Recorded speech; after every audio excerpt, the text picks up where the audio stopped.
Righto, Frothies, we've got a very special episode for you today. A bit of a bonus ep for your Thursday Arvo. Yeah, that's it. You might have seen some stuff around the traps where we've teed up an interview with probably Darcy and I's favourite DJ of all time, one of our favourite artists of all time, What's So Not. 100%. Still can't believe that it actually happened and we got to hang out with the great man.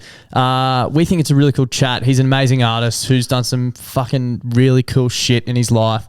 So it was sick to be able to sit down with him, unpack a lot of stories, but also chat through his new album and his upcoming live show, which is currently touring the nation. Bro, it is one of the coolest chats, and he's honestly completely different to how I thought he would be. Like the way that he is about his music and how he goes about the grind, and basically his living conditions is the thing that wigs me out the most. Yeah, like what he's been doing for the last 6 years, basically. It's pretty interesting. He's the man behind the Hilux anthem, Tell Me, What's So Not. Tune in and let us know what you think about the interview. Good morning. This is me again. What? So not. Righto guys, welcome back. We've got a bit of a bonus episode. So it's not just myself and Das this evening. We've actually got a very special guest in the house. He's currently on a tour around Australia.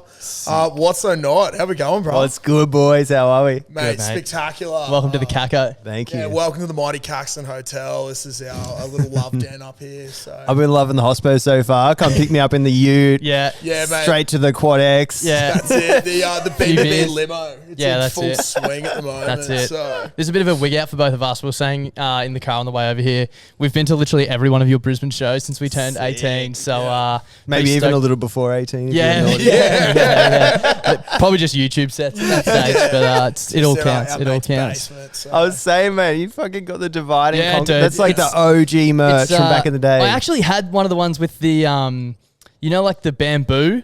What's So Not, but it all that peeled was off. The first merch, yeah. first merch ever. Yeah. So we're big fans, mate. Big fans. Stoked to have you here. That's hardcore. Big love. Oh, actually, I was lucky enough a few years ago to come down to Monavale for your birthday bash as well. No way. Yeah, and it was pretty cool. I heard you talk at, I can't remember where it was. There was like a little thing beforehand. Yeah, so like a theatre room upstairs. Yeah. And you were talking about sort of the early days and starting off. So we thought we'd start there, but Sick. because I'm pretty sure you're an accountant, weren't you? Yeah.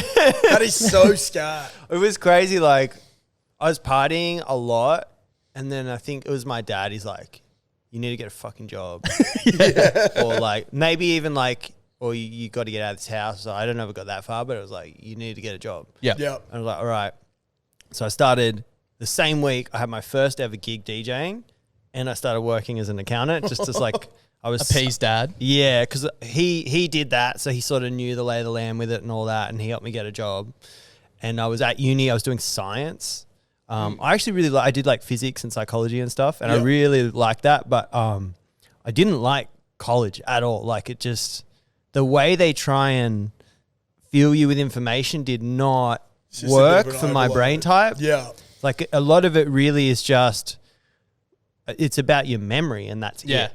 It's like It's like rote learning, not like... It's not like hands dirty practical. Like I'm a hands dirty kind of like I got to get in there, I got to feel, I got to understand it. Yeah. And like my brain almost doesn't retain things unless I understand the intertwining, the inner workings of it and everything. You have to understand how it works instead of just memorizing how to do it, basically. It's sort of like if someone tells me something, I don't believe them unless I go and Do it. like, Actually you know what have a I mean? crack at And, it. and for me, university was like that. They're like, this is how it is, and I'm like, but why? How? Like, what's the underlying fundamentals of all of that?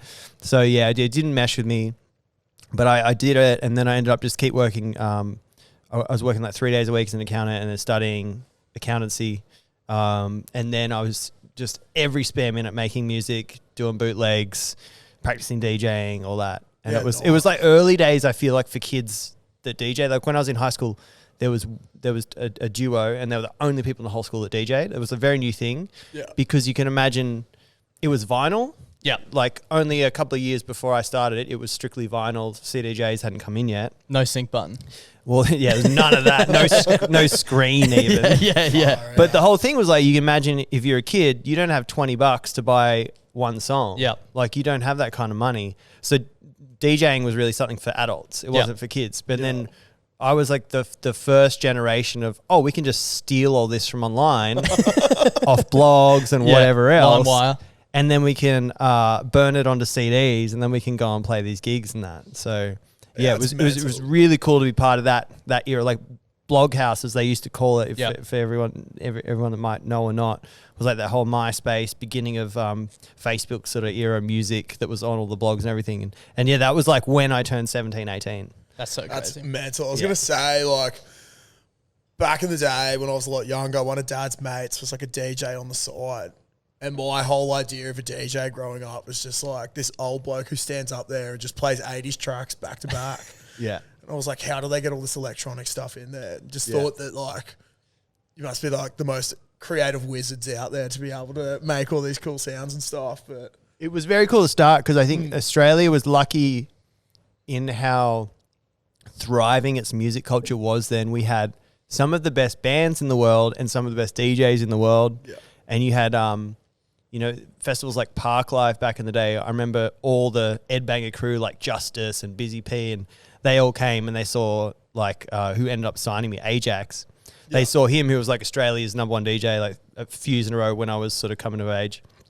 And they said, this is the best DJ we've ever seen in the world. Yep. And that was like the biggest act in the world at the time. Yeah. Because Justice was huge. Yeah. Still are, dude. And that was like our, that was our coming of age, just going to a club on the weekend and they're like just jumping up and just doing it and smashing it. Like That's using, so cool. he used to do, he'd play like with 4 different vinyl turntables and be like doing live mashups across 4 decks. And that then is so crazy. Eventually switched to CDJs, and then there was all the hot Q abilities and the, like being able to make your own edits and things like that. So yeah, it was mental, and we were so lucky we didn't realize. And of course, acts like the presets, Cut Copy, Vanshee, Midnight Juggernauts, all of that stuff was like, oh, this is just normal. I realized later in life, I was like, no, that was a very special time in music history. Dude, I feel a bit like that now. Like, we're a bit older now. We're 28. Yeah. But when we were sort of 20 to 25, when we're going out every weekend, that's when the likes of, like, there was years where we would have seen you, Skrillex, RL Grime, Golden Features, Bro, but all just like at our local clubs. Yeah. Like, it's just Sonic, crazy. you go to Oh Hello, and it's just like everyone is just headliners just crammed into this. I remember fest, that like, the night after Stereosonic, it was day 2, and we'd had a massive night the night before, and I was like, oh, I don't know if I can go out tonight.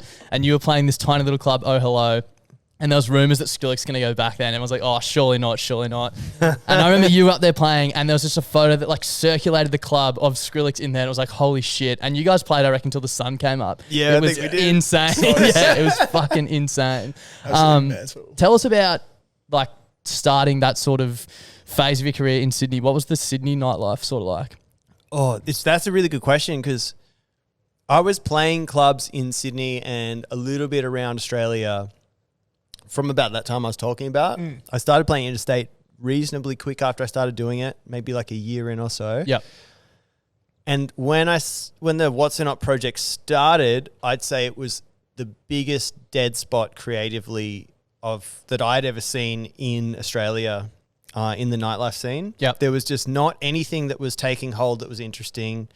And most of the clubs were like 128 BPM strictly, and pretty bland, straight down the line music. Yeah. And I, at that same period, we get sent like promos from all these different record labels and stuff, and I checked Beatport charts and all that, and it got to the point where I was like, man, all of this just sounds the same. It's all boring. And I was like, that was when I was really like, I'm gonna just make the things that I have in my head and work out how to make them, and then. I don't want to just keep listening to hundreds of promos and they're all just the same shit. Just so bland. The same shit. I was gonna say, man, like credit to you, because we've been listening for at least 10 years now, and you have such a distinctive sound that you've never really gone away from. It's always weird as well. Like it's just fucking. You never know what's gonna happen, and it's fucking always weird. But that's crazy. That's awesome. Thank you. It's like distinctly like like the Quack lawnmower, just that sort of thing. Yeah. Like you can picture exactly what it is, and I'm just like, that is so sick. I remember watching a YouTube video of you talking about making that Major Lazer bootleg back in the day. Yeah. And you like had that drum loop that you couldn't do anything with, and then you just had that one synth like dun. Yeah, and you're literally like, and that was it. I mean, that's music though. Yeah, like if you break it down at its core, there's 12 notes. Yeah. And then there's just bending in between them and whatever you want to do. And there's only so many chord progressions you can do. And so they also say the greatest riffs of all time can be played with a novice on a piano with one finger. Yeah. Because it is very simple. Yeah. Like great music is, at least the core elements are quite simple, and then the complexities come into the dynamic and the transitions between sections and chord changes and choices and delivery and intention and all of those things. But it is, at its core, it's very simple. Yeah, for So sure. yeah. I think it's just smoke on the water on the guitar. Exactly. Yeah. Exactly. All the bigger songs, it's like simple riffs. Yeah. Even like We Will Rock You by Queen. Dun, dun, cha. Yeah, It's like yeah, old yeah. mates who did It's the, like the so four simple. chord song where they basically just play all these like hits and it's the same four chords Exactly. and everything Yeah. works. Yeah, that's mental to think about. But back to your question, like it was that era when there wasn't much going on, and then there's a few things that I think broke the mold. One was dubstep Yep. began its like global popularity, and that was a gateway to venues being accepting of alternate tempos. For a long time in Australia, there wasn't much else played in dance clubs besides 128 BPM. So like just if you flat got out. booked for a set, they'd just be like, they give you guidelines basically on what you can play. Oh yeah, across different periods of my come up in the scene, Yeah. there was definitely times where if I played the wrong sort of tunes, they'd kick you off. Yeah. Like, That's crazy. like the first shows I was doing, like I think what got my chops up really hard in the scene was I used to play at this venue, Candy's Apartment in Sydney, in Yep. King's Cross. And for a long time, they gave me the graveyard shift. So I was on 4 a.m. to 6 a.m. And usually I was driving in and doing that, like a drive in at like Yeah. 2:33 in the morning, because I live like 45 minutes away from the city. Yep. And the longer I could hold that crowd, the more I got paid. Yeah. So That's sick. sometimes I got on at 4, there was barely anyone left in the venue. And if I couldn't keep them there, keep them like enjoying themselves, going to the bar, they Yeah. just shut it off. So you're not going to play like a MO instead little demo out there. Like you can- Well, that's the thing is I started making these bootlegs, and There you go. because I was like, I think if I take this little chord stab, this little vocal chop that's really familiar, but then I add this alternate drop or this flip into this, and it started out like my understanding of production in general and creating originals came from the morphing and remixing of components of different songs. Yeah, right. Because really it's kind of the same thing. Like nowadays you go into Splice and you just choose different sounds and samples, or you build something on in your own as a synth patch or whatever. But it's just choices. It's like, what are you going to pair with what? How are you going to have that build and crescendo? How are you going to add some emotion to that? Yeah.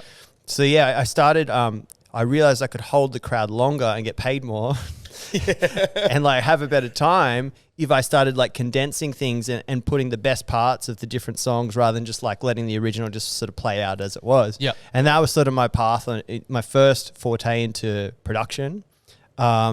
And then one of those bootlegs, I actually used to do it live. It was like this mashup of Fat Man Scoop and Dead Mouse, and then and like slowed down into the hip hop bit and then built up. And I used to do it live, like catching the tempo shifters. That's crazy. And it was really hard because there's no syncing Yeah, back yeah, then. So yeah. like you beat matching by just sliding a By changing the wide speed, basically, of- Exactly, of by the changing the track. speed Yeah. and like That's nuts. pushing and pulling so they would come up together.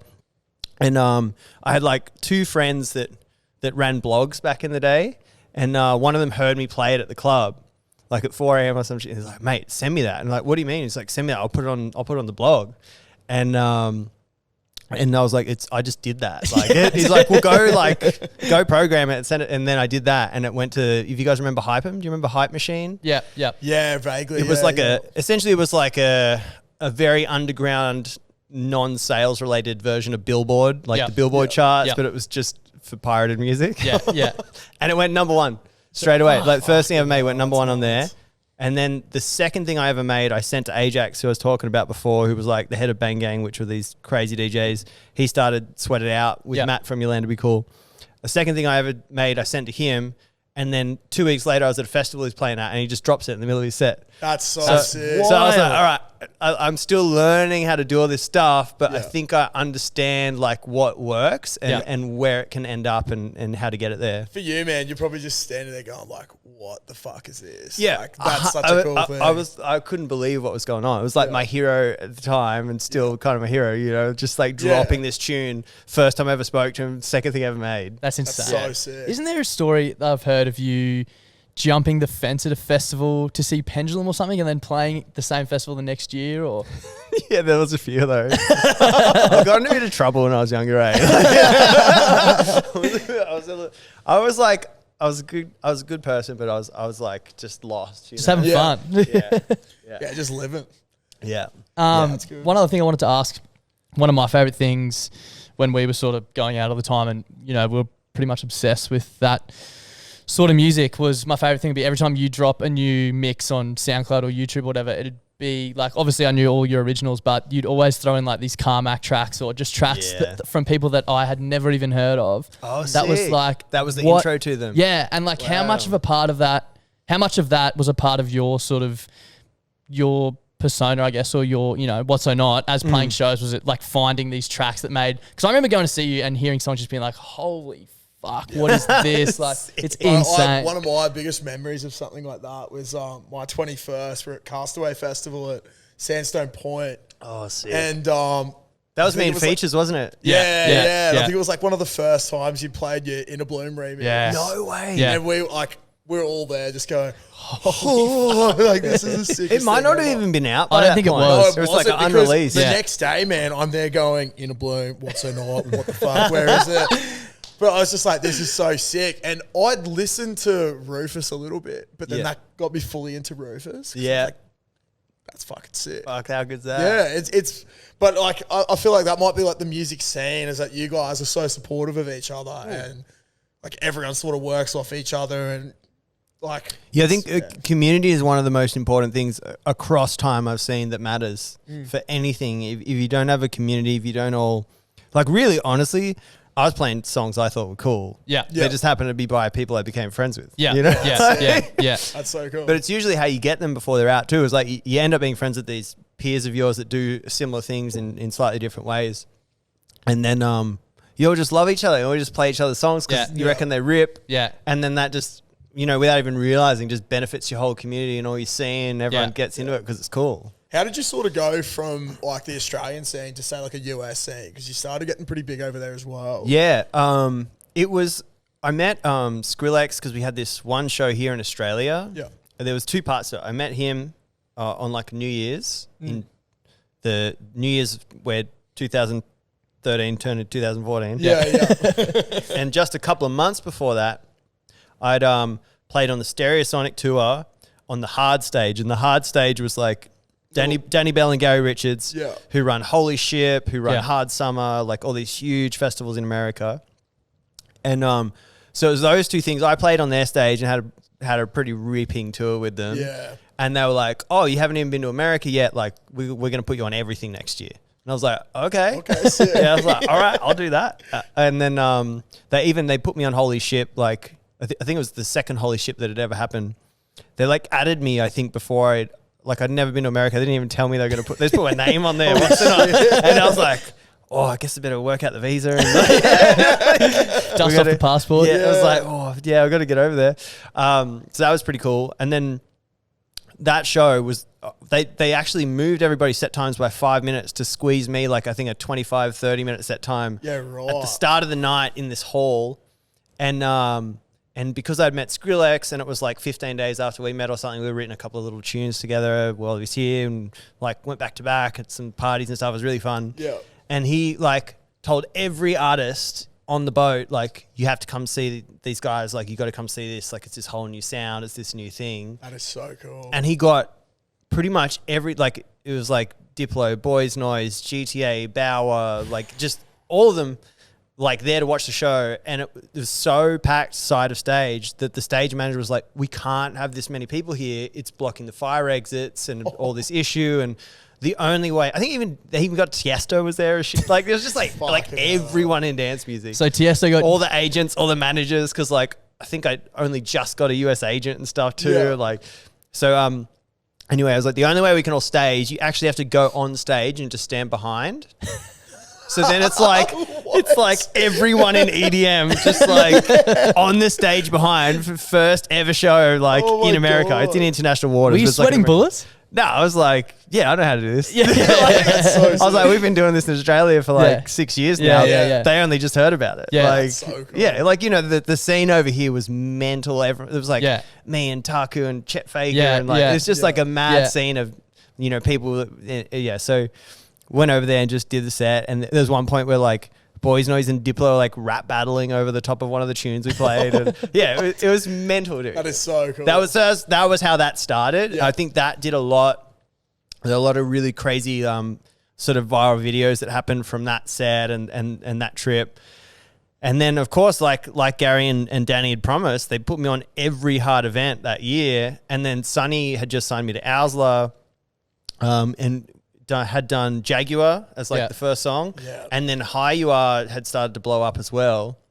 And then Sonny was like, oh, dude, do you want to like play back to back with me at some stuff? And I was like, yeah, all right. So he's like playing like the biggest festivals in America. He's just like putting me, like this little Australian act, like I just suddenly like closing festivals with him, like back to back. Because he was so cool like that. He's like, it doesn't matter how big or small you are. Like if you're doing good stuff, like just come and like make it a party and whatever.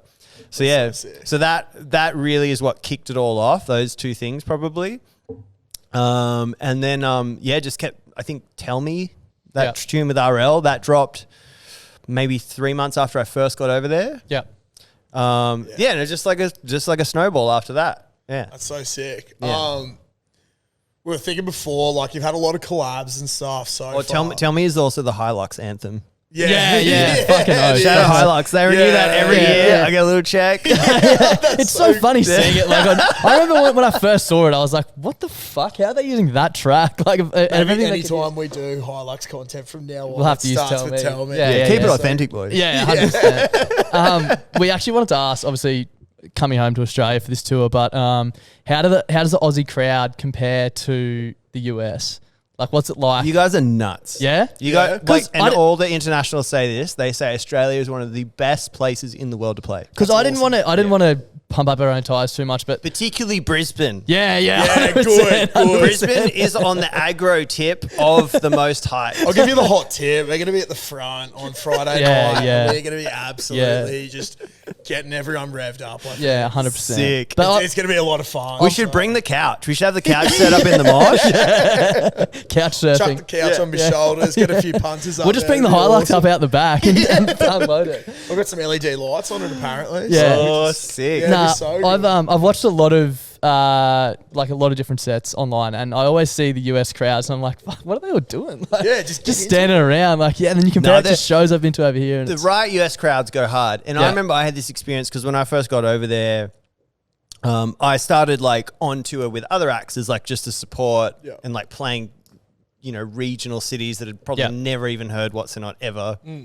And it wasn't until I did this festival called Lightning in a Bottle. I don't know if you heard of it, but it's like, I think a bunch of the people that work and build stages for Burning Man, this is like their festival that they run in like regional California. And I played that and I was like, oh, this is my people. Yeah, like nice. I might, like some of the venues I first started in, there might have been like bottle service venues, or they didn't have that sort of music yet. They didn't know about it.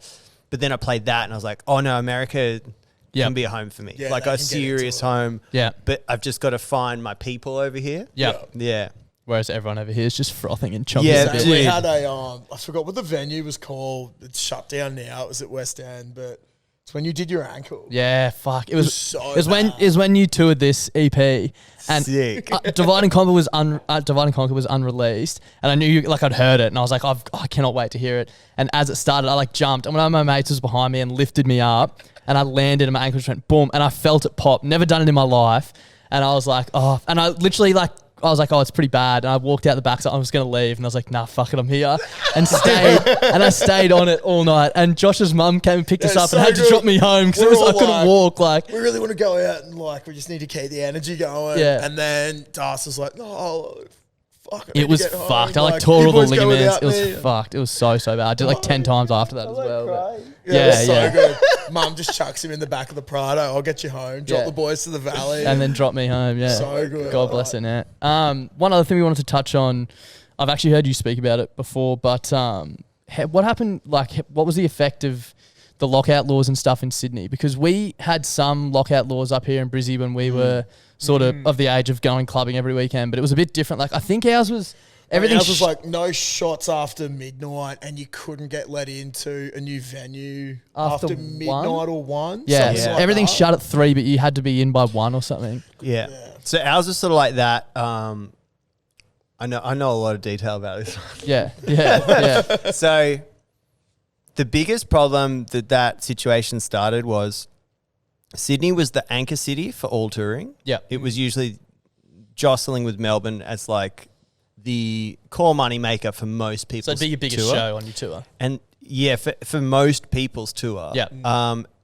The problem with Melbourne is very particular and often set in house and techno, and it has been like that in the electronic scene for a long time. Bands as well, but it was not as fast adapting of different scenes. Yep. So if you knock out Sydney as a place that people can come and play, you actually knock out Australia. Yeah. Yeah. Because it's, $2,000 to get one person over here. Plus, if they bring a crew member, that's $4,000. Yeah. And then there's the cost of housing them for midweek because you don't put them on a few cities and, you got to have them at one weekend then the next as well. Yeah, whatever. you can't have them playing a Wednesday night or something. Yeah. So your costs like at the front then are like, $3,000 to $5,000 or $6,000 just for an emerging act. Yeah. So to make that money back, you're going to have Sydney as an anchor and then maybe Brisbane and then maybe Melbourne and then maybe this one. So if you take out Sydney, that's gone. Yeah. And then that emerging act never exposes itself to Australia, never gets big enough to get on a big festival touring bill. Yeah. And that all just snowballs. So that's at the core of it, what it did.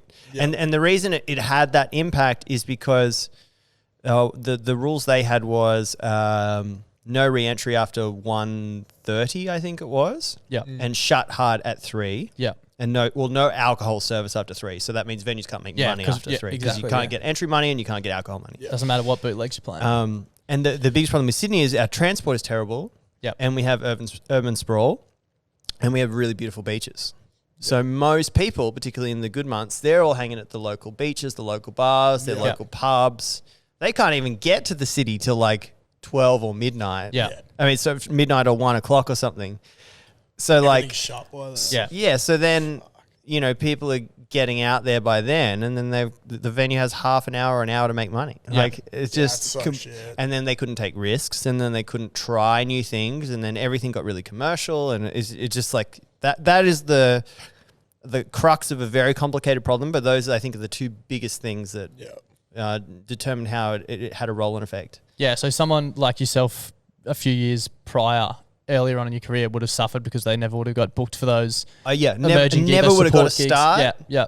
Never would have had a supportive community. Never would have had either been inspired or inspired others to jump on this train, this exciting new venture in sound. Yeah. You just would have been cut off straight at the front. Yeah. Yeah. That is so fucked to like try and comprehend. Well, That is and ridiculous. I don't know, like we're, a little bit older now and not going clubbing as often.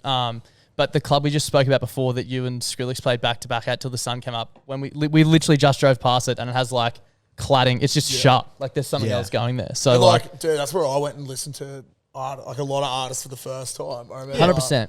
Dude, that's how I found out about Golden Features because he supported He you. was I'm on pretty the- sure. I saw Golden. I found out about Golden and what's the other one? DJ Snake. Yeah, that was wild. 2013, my missus broke up with me and the boys fucking took me out on a Friday night to see We'll fix Summer you up Berry. real good. Yeah. We'll fix you up, bro. That's so wild. I Yeah. just realized that Golden Features the first time I heard him was at that. I remember being outside in the smokers and everyone being like, "You need to get inside and hear this dude. He's fucking ripping." And I'm pretty sure he played a headline show like 4 months later, sold out at the same venue. Like, wild Crazy sort of stuff. shit. Um, Bring it back. We need yeah, fucking hope, bring it back.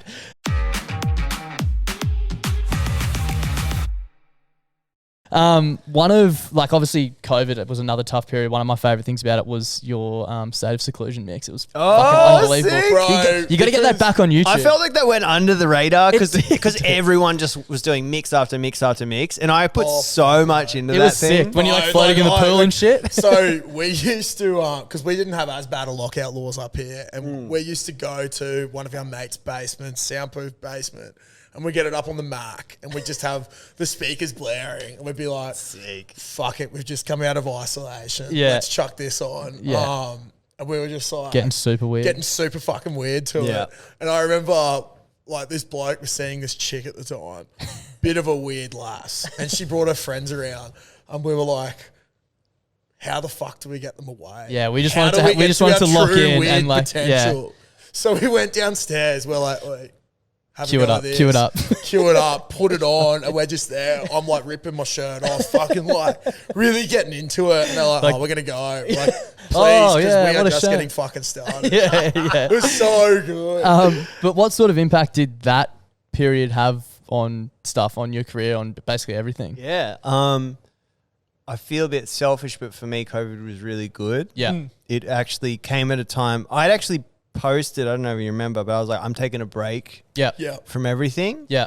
Because I'd just been going hard. Like, I didn't even live anywhere for 6 years. Yeah. I was just like hotel to a bus to Airbnb for a few days on a layover, and then next one. And 6 years. for 6 years straight. That is Yeah. mental. Even like there was a 1.5 year period, I think we went back and clocked it, where I wasn't in a city for more than 4 days, like a particular city. Holy Like, just shit. kept Insane. going. is so fucked. Yeah, it was really taught me a lot. Like, Yeah. once you to get comfortable in that, it teaches you a lot about yourself and your psyche and your what's a habit and what's a necessity, and how to center yourself when you on the other side of the world, different time zone, haven't slept, and then you have to go and be everything on stage. Yeah. Yeah. And then you sit in a hotel room 30 minutes later, like dead quiet, need to get up in 4 hours, go to the airport, get on a train. Like, it's That's it's a lot. so fucked, Yeah. man. Yeah. So Jesus. it's like that for like 6 years. Yeah. So, but COVID was sort of like a bit of a reset where you could. Yeah. I literally said, I'm going to take some time off. Yeah. COVID hit. Like a month yeah, later. Yeah. Yeah. Literally a month later. Yeah, Yeah. right. Yeah. And I was really, really lucky. A good musician friend of mine who I'd worked with a bunch, Daniel Johns. Yep. Yeah. He lived about. I also, when COVID happened, I didn't have anywhere to live. Like, Yeah. I didn't actually live anywhere. Yeah. You can't lock down if you have no house. And my folks, just by total coincidence, had taken a holiday. They were skiing in Italy. Yeah. Yeah. And that's where remember COVID first like really kicked off Yeah. in China and then Italy. So they were some of the first people that were told you need to Quarantine. go and quarantine at your house and no one's allowed to come over. Like, Oh my God. and that happened like the week they started the thing. Yeah. The like, okay, no more people in venues. You're Yeah. gonna like. Yeah. Like sit down to have a beer or whatever. So I was like, yeah. oh, not only do I not live somewhere, I can't even go and like stay with my folks because Yeah. they're Yeah. on like this lockdown for a few weeks. And you know, at that point, It was we didn't hectic know as what well. it was like. Yeah. I was like, are they going to die? Like, Yeah. am I not going to be able to go there for months? Oh like my what? God. Like what's going to happen? And then Dan was like, man, I live in Newcastle. It's a couple hours, up from Sydney. And I got this big house, and like, I'd love if you guys want to come there, and we'll just like make music and like make the most of it. That is so cool. Yeah, it was is like so cool. I think it was at the start like 12 of us, like all artists of different facets, like fashion designers, photographers, videographers, musos, singers, whatever. We all just went there, and we're just like cooking up food, making beats, making tunes, recording guitars, vocals, and the beaches up there are so Yeah, beautiful. yeah. So we're going to the beach, we're going to the park, going to the lookout, making tunes. Like, it was kind of heaven. Sounds like the perfect lifestyle. And it went from like my life just being on show at all times, always on, to like, oh no, I can just fucking eat a meat pie for breakfast and Yeah. And go for a like, surf. Shit, yeah. go like just not think about shit, not do admin. And I realized how much of my world with my scene and my career is like, you've always got to be thinking of the next thing and then do it better than anybody does. And it was Yeah. just like off. Yeah. Just relax. Don't worry about anything. And I think the best music of my life came from that period because I almost started thinking about it not as an adult and a person that had it as a career, but as a child who is just doing something for the love of it, I have no intention with this. This is just how I feel. Yeah. Yeah. And we started that's making music like that. That is so sick. Yeah. Fuck, that's Do you so sort of like take that approach now? Like you sort of step back a little bit and just like, Yeah. There's an element of you have to really get your chops up, like to understand the complexities of all the different production techniques and the evolution of different plugins that come in that really change the sounds that are possible. Once you have a baseline of that, you still need to keep up to date with it, but you can almost, if you're not overly inspired and you're not going to write something fantastic and you're not just like beaming to get in the studio, just go and have fun. Yeah. Just go and do something enjoyable. Go and like have a life experience. Cause I think Yeah. all songs come from a life experience or a special moment in time. And I started allowing myself to live more for the moment and like that, rather than like, oh, I've got to grind. Got to get something out. Yeah, I think once you've grinded enough, you don't need to grind anymore. You need to be like, this is the moment for this kind of agenda and outlook, and then this is the moment where I dive wholeheartedly into my creative, because I'm just beaming and like ready to make something that's probably one of the best things I've ever made. It's crazy. Like, going back to when you're on that grind, like, how did you have the time then to make anything new? Like, it's just like, you're just sitting on a plane just having a crack? Dude, I was notoriously, there'd be like, everyone would be at the festival. Yeah. Like the big touring festival. I was the guy in the corner on the laptop in headphones while everyone's drinking, partying, doing whatever. I went sober for years. Yeah. Like, just because I couldn't have a hangover day. Yeah. If I had a hangover day, that was my only half day window to actually make something that I needed to like keep everything going. There was all kinds of, like, I became really psychotic on like what I would and wouldn't eat. Yeah. And dude, I went on, like, this is before I even knew, like the keto diet is Yeah. So I found that without knowing that was even a thing. Yeah, right. Just by, I changed what I ate because I was trying to find time. Particularly when I did my first album, All the Beautiful Things. Yep. I was like, my life is chaos. I've got to find as much time as I can. And I found if I changed what I ate less, right? So instead of eating 3 times a day, I was like, I'm very comfortably only eating once or twice a day now, which saves me an hour and a half, right? So there's an hour and a half. I skip a meal or skip 2 meals, there's probably 2 or 3 hours. Yeah. Because, you call a mate, let's go get some, let's go get a brekkie roll, blah, blah, blah, go out, have a chat, have a coffee, whatever. There's an hour and a half gone. Yes. And if I did that, I'd have all the time in the world. We fucking take this podcast to the moon. Oh my God. So I worked out like, I only ate 10 different types of things for like a year and a half straight. Yeah. And I completely cut out sugar. I didn't even eat fruit. And I cut out pretty much all carbohydrates except like in, maybe broccoli or spinach or whatever it might be. Yeah. And it put me into ketosis because it was mainly fueled off fats and proteins. And the no sugars meant no highs and lows. I wake up like, I'd had 2 coffees and I was just amped on life and ready to go. And I went to bed just because I was like, I should sleep.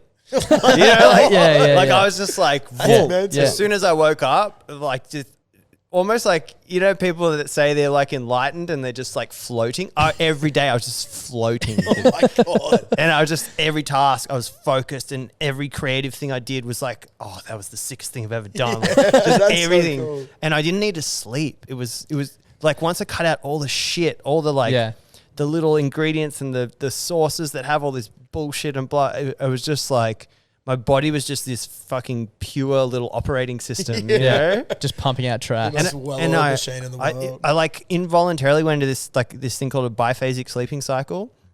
So I only needed like maybe a little nap in the evening or an afternoon. And then I would only have to sleep 4 hours besides that. Fuck, that's mental. Yeah, because my body, you can imagine, it didn't have to process all the shit. Yeah. So then all that energy just went into me being awake, being able to do stuff. Yeah.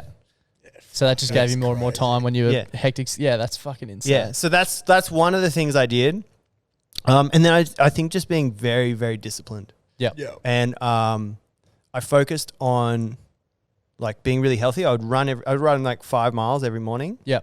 How many Ks is that for all the Australians? That's like 8.5, 9 Ks. Yeah. Yeah, every day.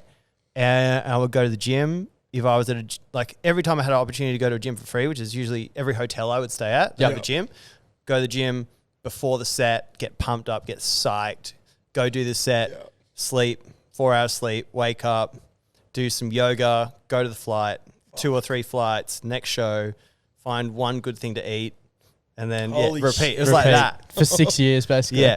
Far out. And then on the flights, I'm always like, that's like 4 hour lock in, no phone, no internet, not bugging you, and I'm just making beats. Yeah. You're just constantly making little ideas. Yeah. What's the track that like tell me as an example, or what's one of your biggest tracks that you've made somewhere completely scat that people just be like, what the fuck? I made Inner Bloom in an Uber on the way to a festival. Oh my god! The Inner Bloom remix.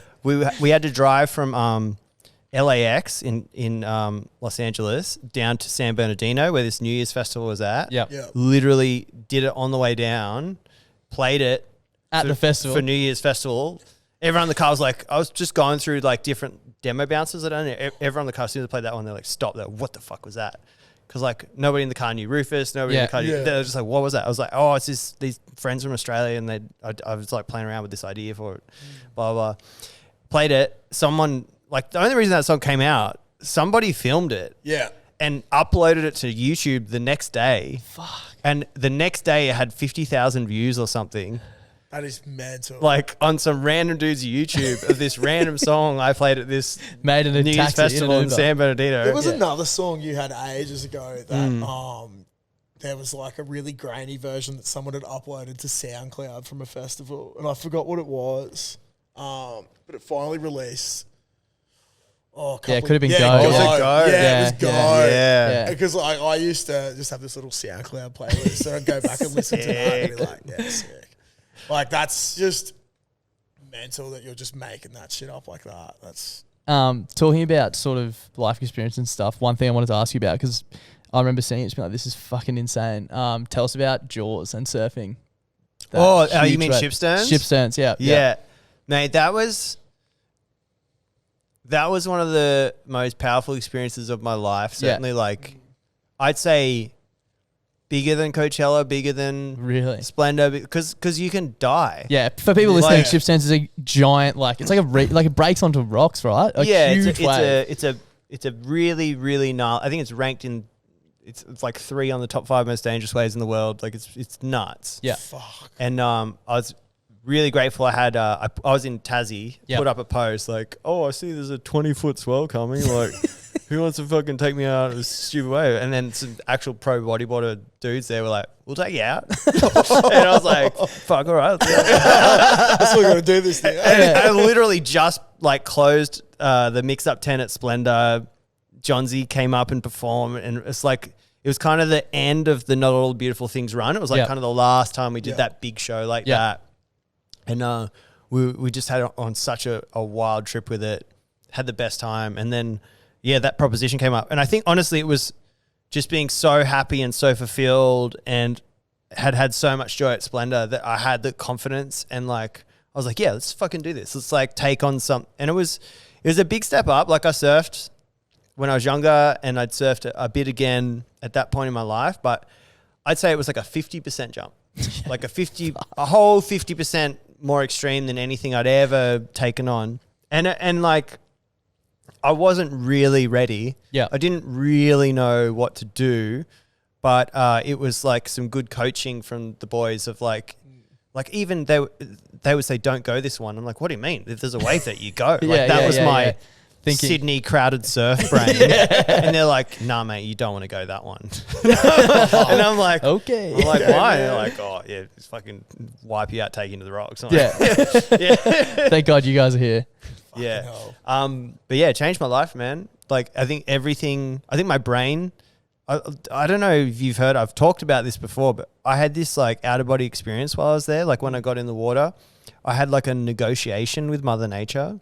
Like, I heard these voices in my head, and like had this whole experience. And I got interviewed by my friend after, who was filming, and he interviewed me after, and I'm like talking with a different version of my voice. Yeah. And like, it was like I turned into this child version of me that was like, just like no ego, no anything. No, it was crazy to see it all and feel all that. But yeah, I had this negotiation where I heard this voice come to me, like when I got out in the water, and she was like, "Are you going to respect me?" Wow. And then I challenged it back, and I said, "Yes. Are you going to respect me?" And then she said yes. And then I felt like everything I did then was guided. Yeah. I just listened to what I was meant to do in each moment, and then I found myself at safety at the other end of it. The footage is fucking insane as well. Yeah. It's fucking incredible. The crazy, like, when I was out there, like, I had no increased heart rate. Yeah. I had no fear. My face was just like still. Yeah. Like, it was scarily the calmest I've ever been in my life, facing the most frightening thing that I have ever faced in my life to that point. Yeah. Insane. Yeah. So fucked. Insane. Onto the tour and the album.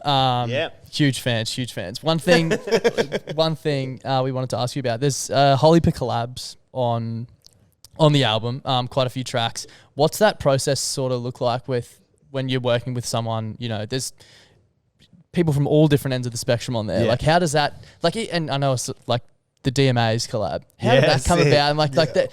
If if someone who hadn't heard of you or the DMAs before ever and listened to one of your tracks and one of theirs, like, oh, there's no way that these guys could work together. Yeah. But it's like a fucking banger. Like, how does that happen? Yeah. Well, I look at collabs like, if you can't imagine yourself on a tour bus with someone for 3 months, which is like close quarters living, I'm like, don't work with them. Yeah. Or at the very least, don't put the song out. Because I've put songs out with people and I'm like, oh, you're not a good person. And then you get tethered to each other for like months while it's on cycle, even years. Or if it's a really big song, like you're just constantly stuck together, you know? Yeah. So I got in, that was one of the songs that was really lucky. I'd never met Johnny from the DMAs, but we met each other because of COVID, because it was pretty much just all these Australian acts who, they're often in the UK a lot and whatever, and I'm often in America and Asia and Europe and stuff. And we're all just stuck in Australia. And then, all of our collective teams are like, well, who's about? Like, let's go have some fun now. We're allowed to move a bit. We can't leave, but let's work with each other. And they popped up as an option. I was like, oh, yeah, I like this stuff. That'd be cool. Met Johnny and we hit it off. We were talking about like, the band like Underworld and Chemical Brothers. And we just both loved them. And then I was like, all right, well, let's like, I've been really into this like breakbeat drum and bass kind of stuff. You want to make something like that? And he's like, hell yeah. So it's just like whip out some synths, whip out some guitars, like start processing some drums. And then there we go. And like, that's so sick. we smashed out most of that tune the first day. And he was like, I really, really dig this. I think I actually want to bring Tommy in to like sing on it as well. So then he brought Tommy in and then became like a DMAs thing as well. Yep. Yeah.